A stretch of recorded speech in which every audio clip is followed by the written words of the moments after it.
ASE Practice Test 2026 Break Certification Exam Questions and Answers Automotive Technician. Question 1. What is the primary core objective when studying for the ASE? To memorize isolated facts without context. To apply comprehensive theoretical frameworks to practical scenarios. To focus solely on historical developments. To bypass standardized operational procedures. The primary objective is the practical application of comprehensive frameworks, which ensures competency in real-world environments. Question 2. Which of the following methodologies is most appropriate when addressing standard scenarios in ASE? Implementing evidence-based best practices, relying strictly on anecdotal experiences, utilizing deprecated models of analysis, delegating the assessment to untrained personnel. Evidence-based best practices are critical for ensuring accuracy and reliability in professional applications. Question 3. In the context of the ASE, how should a practitioner handle an unexpected critical anomaly? Ignore the anomaly and proceed with standard steps. Document the anomaly and apply standard troubleshooting or referral protocols. Immediately cease all operations permanently. Guess the solution without documentation. Proper documentation and adherence to troubleshooting/referral protocols ensure safety and compliance. Question 4. Which concept forms the foundational baseline for the ASE framework? Ethical compliance and standardized operational guidelines, subjective interpretation of empirical data, unregulated experimentation, outdated legacy systems management. Ethical compliance and standardized guidelines are universally mandated across professional certification frameworks. Question 5. When preparing a strategic assessment for ASE, what is the most crucial factor? Speed of completion over accuracy, thorough evaluation of all variables and adherence to guidelines, focusing only on the easiest variables, using unverified secondary data sources. Thorough evaluation ensures all factors are considered, minimizing risk and ensuring comprehensive results. Question 6. Which action represents a violation of professional standards in the context of ASE? Engaging in continuous education, failing to document material changes in a timely manner, consulting with peers on complex issues, adhering strictly to compliance regulations. Failure to document material changes violates transparency and accountability standards expected in the profession. Question 7. What is the recommended approach for integrating new regulatory updates into ASE practices? Wait until a penalty is issued before adopting. Review, understand, and systematically integrate the updates immediately. Assume old practices are permanently grandfathered in. Apply updates only to future theoretical models. Proactive integration of regulatory updates ensures continuous compliance and professional efficacy. Question 8. Which diagnostic or evaluative tool is typically prioritized within the ASE domain? The most recent standardized empirical assessment tool, tools developed prior to 1980, uncalibrated proprietary software, word-of-mouth qualitative surveys exclusively. Standardized empirical assessment tools provide the most reliable, valid, and legally defensible data. Question 9. In relation to ASE, how is quality assurance best maintained? Through sporadic, unannounced external audits only, via consistent, systematic internal reviews and adherence to protocols, by assigning QA to the newest team member, by ignoring minor deviations from the standard.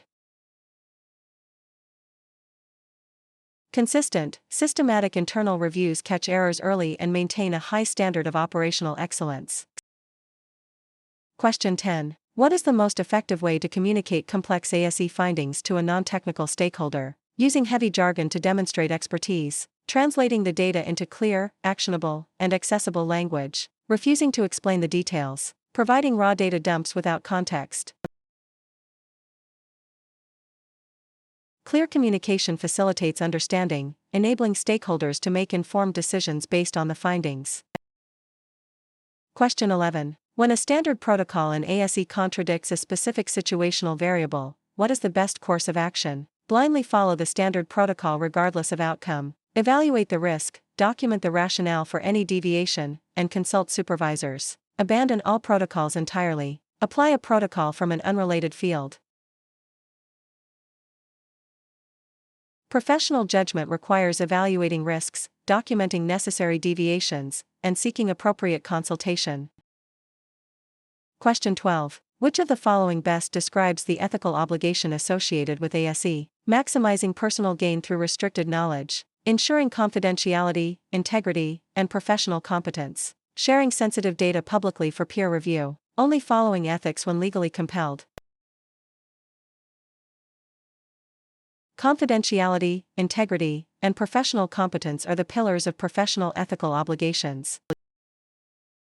Question 13. What role does continuous improvement play in the ASE sector? It is an optional enhancement for advanced practitioners. It is a mandatory ongoing process to adapt to evolving standards. It is solely the responsibility of regulatory bodies. It is irrelevant once initial certification is achieved. Evolving standards and new discoveries necessitate continuous improvement to maintain professional competence. Question 14. Identify the most common source of systemic failure within ASE applications. Over-reliance on standardized procedures, lack of proper communication and inadequate documentation, excessive training and preparation, strict adherence to safety protocols. Communication breakdowns and poor documentation frequently lead to compounded errors and systemic failures. Question 15. When evaluating a case study related to ASE, what is the first analytical step? Recommending a final solution, identifying the core problem and gathering relevant baseline data, drafting a summary report, implementing a temporary fix. Identifying the core problem and gathering data are prerequisites to forming an effective and accurate solution. Question 16. How should a professional within the ASE field handle conflicting empirical data? Choose the data that supports their initial hypothesis. Conduct a thorough methodology review to identify discrepancies. Discard all data and start over. Average the conflicting data without investigation. Reviewing methodologies helps identify errors or variables that account for the conflicting data, ensuring accuracy. Question 17. Which of the following indicates a high level of proficiency in ASE? The ability to perform tasks without any pre-planning. The capacity to synthesize complex information and anticipate potential outcomes. Relying exclusively on reference manuals for routine tasks. Working faster than peers regardless of error rates. Synthesizing information and anticipating outcomes demonstrates a deep understanding and mastery of the subject matter. Question 18. What is the principal benefit of standardizing terminology within the ASE profession? It makes the field exclusive and difficult to enter. It ensures clear, unambiguous communication across different entities. It allows for looser interpretation of rules. It eliminates the need for further education. Standardized terminology prevents misunderstandings and ensures that all professionals are operating with the same definitions.